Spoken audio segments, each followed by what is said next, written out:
কাউকে ধনী করে পরীক্ষা দেবে, কাউকে গরিব করে পরীক্ষা দেবে, বিভিন্ন দিক দিয়ে আল্লাহ পরীক্ষা দেবে। কিন্তু মনে রেখে দিও, যদি কামিয়াবি তো সেই ব্যক্তি হবে যে রাসূলকে মডেল হিসাবে মেনে চলবে। কারণ আল্লাহ কাদ কানা লাকুম ফি রাসূলিল্লাহি উসওয়াতুন হাসানা, एक ही मॉडल हमारे लिए खुदा ने भेजे हैं, उस्वतुल हसना, सबसे अफजल मॉडल, आला मॉडल मोहम्मद अरबी सल्लल्लाहु अलैहि वसल्लम। नमाज कैसा अदा करना है नबी को देखो, रोजा किस तरीके से रखना है नबी को देखो, हज किस तरीके से अदा करना है नबी को देखो, ज़कात कैसे देना है नबी को देखो, अपनी कोई औलाद की नेका देना है नबी को देखो। हर शय, कुछ भी बिजनेस बोलो, कुछ भी बोलो, जैसे भी बोलो, हमारे नबी को फॉलो करना है। जिस तरीके से नबी ने हम लोगों को सिखाया उसी तरीके से चलना है। बोलिए सुभान अल्लाह।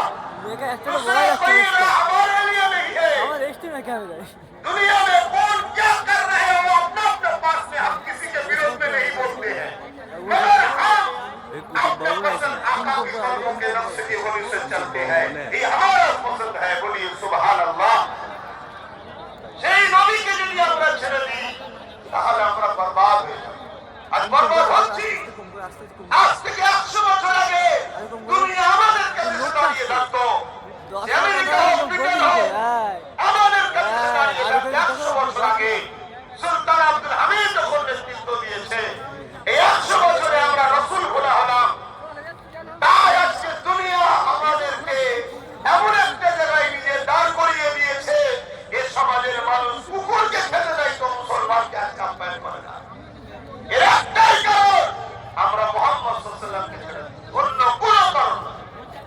এখনো সময় আছে, হুজুরের সঙ্গে কানেকশন করুন, হুজুরকে মহব্বত করুন, হুজুরকে পিয়ার করুন, হুজুরের নকশা কদমে চলুন, হুজুরকে মহব্বত যেভাবে সাহাবারা করেছে ওইভাবে মহব্বত করুন।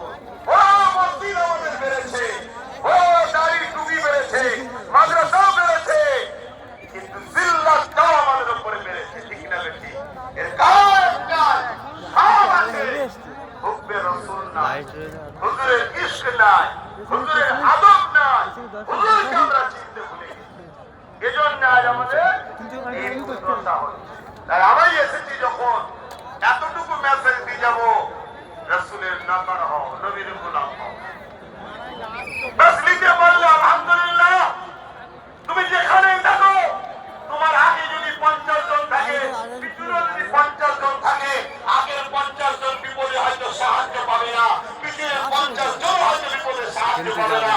তুমি যদি বিছানে একা মুহাম্মদ আরবির গোলাম থাকো, তোমার যখন বাড়ি আসবে কোনো না কোনো বাহানায় আল্লাহ তোমাকে জালিমের হাত থেকে বাঁচিয়ে দেবে। জোরে বলুন সুবহানাল্লাহ।